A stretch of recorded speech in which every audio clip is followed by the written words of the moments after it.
So, how well do you know your enemies, Probably not as well as you think, but don't worry. I'm here to help by providing the origins, history, and even trivia of some of your favorite enemies.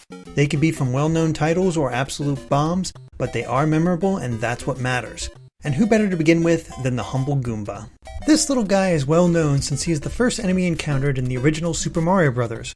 However, that wasn't always the case. It used to be the Koopa Troopa, but as the game was being developed, testers at the time felt that the iconic turtles were far too tricky to take out. Shigeru Miyamoto and his team knew they needed a much simpler enemy, one that could teach players that Mario could jump on enemies without fear of being hurt. The problem was that they were nearly out of space on the cartridge, so the only way they could solve this was by making the new enemy design as simple as possible. Hence, the Goomba. And after the design of the Goombas was settled, they used a single image twice to convey the Goomba's walking animation. The flipping of these two images provided the illusion that the Goombas were walking along at a nice trot. See? One foot forward, then the other. Clever. The design of the Goomba was also very purposeful.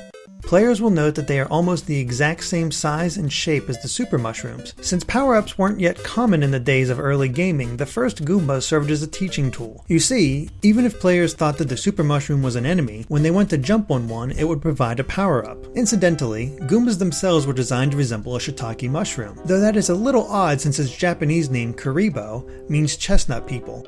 But that's not the only odd thing about Goomba's name. Coincidentally, the word Goomba also serves as an Italian slang word, though this version is spelled with an H at the end. It's a term that is often used by Italian Americans to describe themselves and others, though it has emerged as a derogatory word over the years. Goombas also serve as a way to say a man is in the mafia, which is oddly appropriate considering that Goombas are in Bowser's Koopa Troop. In the story of Super Mario Bros., at least the one found in the manual, it's revealed that the Goombas used to live peacefully with the rest of the Mushroom Kingdom, but at some unknown point, they decided to turn traitorous and joined up with Bowser. But even though most Goombas work for Bowser, that doesn't mean that they're all evil, at least not in the Mario RPGs. While they still serve as enemies in those games, Mario will also encounter nicer ones, most notably the Goomba Village in Paper Mario, and Goombella and Professor Frankly in Paper Mario The Thousand-Year Door. Over the years and across many Mario games, Goombas have appeared in almost every one of them in some capacity.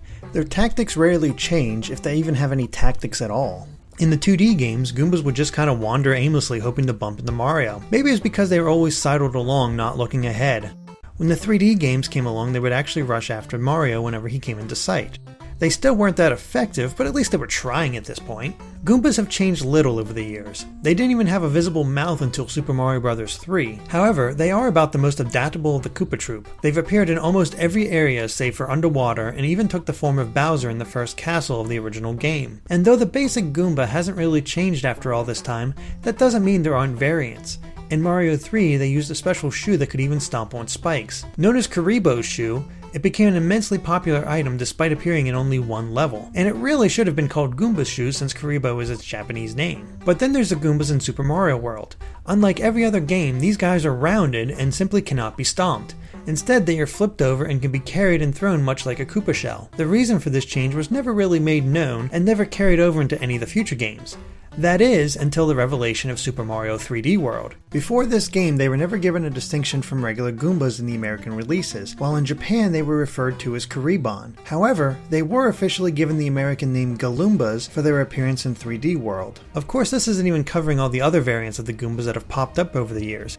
Paragoombas, Micro Goombas, Goombos, Grand Goombas, Red Paragoombas, Octoombas, Goombeetles, Jacko Goombas, Prickly Goombas, Tail Goombas, Goomba Stacks, Bone Goombas, Mad Goombas, Sad Goombas, Sad Paragoombas, Mad Red Paragoombas, and even the Goombas.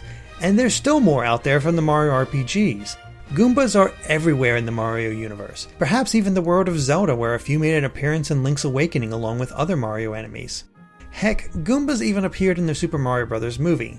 Well, not really. I mean, seriously guys. Goomba, not Goomba. Goomba, not Goomba. These things look more like shellless Koopa Troopas. Come on, Hollywood, for shame. And they really should feel shame. Because, for many, the Goomba was the very first enemy they ever fought. He's not hard, not strong, not even that intelligent. But he is everywhere, ready to get in Mario's way, and maybe, just maybe, take him down. And that, my friends, is why you should know your enemy. It just may save your virtual life.